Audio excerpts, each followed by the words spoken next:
Did you ever love the main character of a book so much that you just want to meet them in real life and hug them and cry in their arms?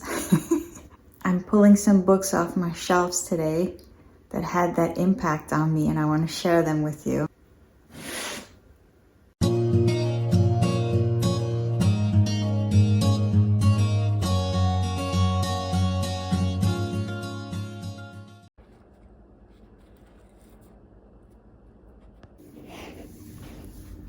Hi guys, welcome back to my channel. So the first book that I want to talk about is Villette by Charlotte Bronte. A lot of people have read Jane Eyre and love Jane Eyre, but not a lot of people have actually picked up Villette, and I think that it's well worth the read. So Villette is the story of Lucy Snow, who grows up in England and has all sorts of things happen to her. And then she ends up in France working at a school. And you will find that same feeling that you get from Jane Eyre, where you get really attached to the main character. And when she's describing all sorts of feelings that she has, for example, when she's at the school and she's being mistreated by some people and it's affecting her health, and your heart just goes out to her and you just want to jump into the book and give her a big hug. And that's the same feeling I had with Jane Eyre. So I was so happy to find another opportunity to dive into a fairly long book with a likable female character that I could really root for. And that's what you get from Villette. So I highly recommend this one. The next one on the list is My Cousin Rachel by Daphne du Maurier. So if you guys are familiar with Rebecca by Daphne du Maurier, or maybe you've seen the film, which by the way, that Hitchcock movie is excellent. Well, then you know that Daphne du Maurier is very good at giving you a sense of place and at doing in-depth character development. And what's unique about Daphne du Maurier is she has this way of creating tension between the characters. And this is the story of a young man who basically was orphaned, so he was raised by his older male cousin. And then the older male cousin at some point travels to Italy and is writing him letters from Italy. Something happens where the older cousin meets somebody while he's in Italy and ends up getting married. But it seems that there's something fishy going on. I don't want to give too much away, but the main protagonist is receiving letters from Italy that are sounding very strange and a little bit foreboding in their tone, and sometimes bordering on delusional. And he's just puzzled as to what's going on over there. And all the descriptions of nature in England and the descriptions of Italy are just absolutely beautiful.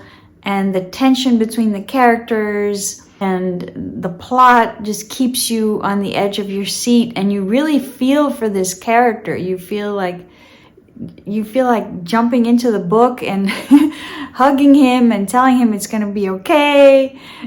And then when he makes certain decisions, you feel like telling him, no, what are you doing? Etc. So this one is definitely a read that will tug at your emotions, but also with some plot twists. It's definitely a page turner, so I highly recommend this one. Now the next one on our list is a book from the Hungarian author Magda Szabo. I tend to like her books a lot, but Abigail is my favorite. So in Abigail, we follow a young teenage girl, and this is during this uncertain period in history where the war was going on in Europe. So people who lived in the area had to figure out ways to stay safe or go into hiding or do different things. Now the protagonist's dad is concerned about her staying in the city. So he signs her up to go to a boarding school further out into the country so that she'll be safe. But at the same time, things start to shift where you're doubting that this school is actually safe for her, and things start happening. There's some intrigue and some mystery about this novel. The reason why I included it in this list is because, other than just being a 5-star read because the writing is beautiful and it's full of action, there's definitely an emotional bond that forms between the reader and the main protagonist, and you just want to protect her and you want her to be okay. So this novel was unlike anything I ever read, because usually if you're following a teenage girl, then the tone of the book will be more like a YA or middle grade. But this book doesn't give you that feeling at all. Even though she's very young, it does feel like this is a book for adults. And I think that's what makes it very unique, because the protagonist is so young and yet it's an adult book, so to speak. So I highly recommend this one, and I think you will love this main character. So the next book on the list is A Tale of Two Cities by Charles Dickens. So this book is very unique. If you like Charles Dickens, if you've read things like Oliver Twist or Great Expectations, this book felt a little bit different from the regular Charles Dickens novel. So this one feels a little bit more like an Alexander Dumas novel. In other words, usually with Charles Dickens, he'll have a lot of different side plots that kind of converge into the main plot. However, in this one, he's mostly focused on one main plot and we just follow the characters all along. But I think what made this book special is that there are themes explored that are a little bit unique compared to other Dickens books. Like, for example, one of the characters was imprisoned for many years. And so he has this trauma of being used to basically compartmentalizing the idea that he's not free. And so he had his coping mechanisms while he was in jail. And then when he comes out, he can't quite go back to who he used to be, although he does make some progress, but at times he relapses into this obsession with these coping mechanisms that he had while he was in jail. And I really liked that analysis, and I felt a lot of empathy for that character. And then there's also a very symbolic feeling to this book, because there's things he describes that actually act as a running metaphor throughout the book. And some of the passages in here are so beautiful, it's almost like reading poetry. And I feel like this is a little bit different from the typical Charles Dickens novel, where it's more focused on plot and multiple plots intersecting. And this one is just one main plot and then more metaphors and more psychological exploration. So I really recommend this one. The next book on our list is The Goldfinch by Donna Tartt. So this book I remember very fondly, because I read this book around the time that my dog passed away. And so I was feeling a lot of feelings of grief. It was a really, really difficult time for me because after the grief, I went through a period of like this fatigue. I don't know if anybody out there can relate when you go through grief and it starts to give you physical symptoms. So anyway, The Goldfinch is a book definitely about grief, about the worst grief of all, which is the main character is a young teenage boy who loses his mom. And even more tragic, the dad wasn't part of the picture. He had left. So the mom was all he had. And so when he loses her, pretty much everything just goes out of control from there. This book deals with substance abuse, it deals with mental health issues, and she uses the Goldfinch, which is a painting, as sort of a running allegory throughout the book. I think it's a metaphor about what are the things that tie us down, that hold us back in life. And in the case of the main character, it's his grief is basically holding him back. And Donna Tartt is a very unique writer because she gets into the character's head and describes this inner monologue that's going on. And you just feel like such a closeness to the main character. But in addition, it's also action-packed. So it's a page turner. So I felt very strongly about this character. I wanted to talk to him, hug him. And he also, struggles with what a lot of people struggle with, right? Which is if you're having issues with mental health, for example, at a school, they just assign you a counselor and call it a day. But I think that if the counselor is not able to get through to the child, then it's not going to be effective. And also there's the fact that trauma is something that causes changes in the brain. And a lot of these changes are happening at the unconscious level. So I feel like as a society, we do not do a good job at healing trauma, because it's always about, okay, go to counseling or something like that, when there's a lot more going on. Anyway, that's that's an area of interest to me, but I highly recommend The Goldfinch. The next book on our list is The Lady of the Camellias by Alexander Dumas' son. So this is the story of Marguerite. This is a novel from the 19th century in France. And back then, they would have these women that basically agreed to have relationships with men in exchange for maintaining a certain lifestyle. So the reason why this book is so unique is because it presents Marguerite with a very nuanced portrayal.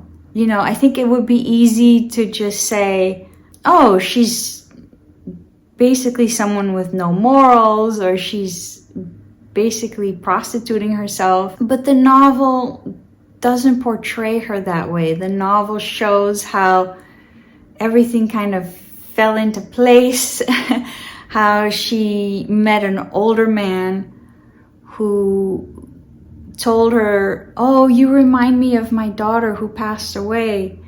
And so he started helping her financially because she was struggling financially. And so that was kind of like her entry point into that stratum of society, to be a woman who's a kept woman, basically. And so the story follows her relationship to the narrator. And the narrator is this young man who falls in love with her, but society refuses to accept what he's trying to do. So what he's trying to do is saying, okay, I love her, she loves me. She doesn't have to be a kept woman anymore. Now she can reintegrate society, but society refuses to let that happen because they feel like, well, she's a kept woman. That's a different part of society. So she's looked down upon. She's ostracized because of that status, and she's categorized as such, and they don't want to let her back into the inner circle of high society in Paris. And this is partially autobiographical, and this book will make you feel a rush of emotions for Marguerite. You will feel like you just want to run upstairs to her apartment, knock on the door and sit on the couch and just have a long conversation with her and give her advice. But I highly recommend this one, The Lady of the Camellias. The next book on our list is Annie John by Jamaica Kincaid. So this is one of those gems that you don't always see listed in people's top 10 lists or whatever. And yet when you read this book, you will feel like, wow, I have never read something so powerful. So this is the story of little Annie who grows up in Antigua. And Annie describes the closeness between her and her mom and all their little rituals that have to do with her childhood and the way that they relate to each other. And then something happens where when she becomes a teenager, her mom kind of turns on her, and her mom starts saying things like, no, we're not going to talk about that right now, because now you need to be more grown up than that. And her mom is kind of forcing her to become more grown up and distancing herself from her daughter. And it's a complete heartbreak for the daughter, because the daughter's entire universe was her mom. And so you can really, really feel her pain. But what's interesting about Jamaica Kincaid's writing is she has a unique style where she will take you to the edge of magical realism and then bring you right back, so that it's just enough so you feel like the metaphor she's using is coming to life, and then she brings you back to the present moment. So for people who don't really like magical realism because they feel like it's too out there, I think you could still enjoy this book, because it's just enough so that it makes the writing have a lot of impact on the reader, and it creates a strong emotional bond between the reader and the protagonist. At one point, there's a very beautiful scene where she's asked to write an essay for school. She stands up to read her essay to her classmates, and it's a story about a mother and daughter. It ends very hopefully and with a lot of happiness, and it's like she's creating an alternate version of her reality so that she can soothe her own soul. It's just beautiful. So you just want to take Annie in your arms and hug her. Annie John by Jamaica Kincaid. Highly recommend. The next one is We Have Always Lived in the Castle by Shirley Jackson. And I think I will probably make an entire video just about this book. So Shirley Jackson is someone who wrote short stories and novels that are in the genre you would call horror. And so this is no different. This is definitely something that you could categorize as horror.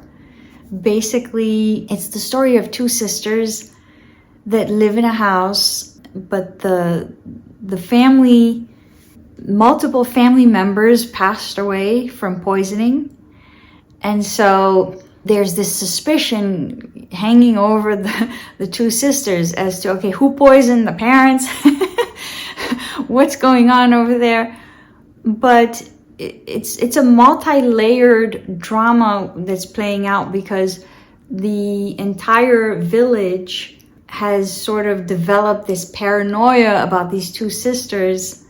And so they've become ostracized and isolated. And the story is told from the perspective of Mary Cat, who is the younger sister, who's 18 years old. And the way she is so brutally honest about how she feels, about how when the neighbors are trying to bully her, she just feels like she hates them. And it just makes you feel a closeness to her, because you feel like Yes, I know the feeling. I know the feeling of having people be mean to you and you are tired of society telling you, well, be polite, be nice, you know, because you feel frustrated and angry at how they're treating you. And so this is the feeling you get when you're reading this book. It's a feeling of release, of finally somebody is just allowing themselves to hate the bullies. And so the other thing about this book is, in my opinion anyway, there's multiple interpretations of it. You could read it as just a plain horror novel that just leaves a lot of questions unanswered. Or you could read it as a symbolic novel. You could see it as a cautionary tale, or you could see it as an allegory. There's just so many ways to interpret this book. But the main point is that you feel a strong connection to the main character. And it's a unique book because the circumstances are just so unusual. But I would say just don't worry too much about what it all means. Just allow the atmosphere to sink in and you'll really enjoy this book. The next book on our list is The History of a Difficult Child by Mihret Sibhat.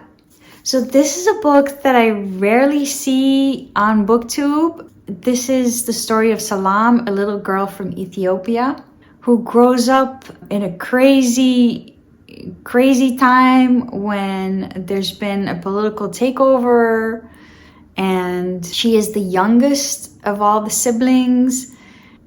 There's all sorts of drama going on in the family in addition to the political upheaval.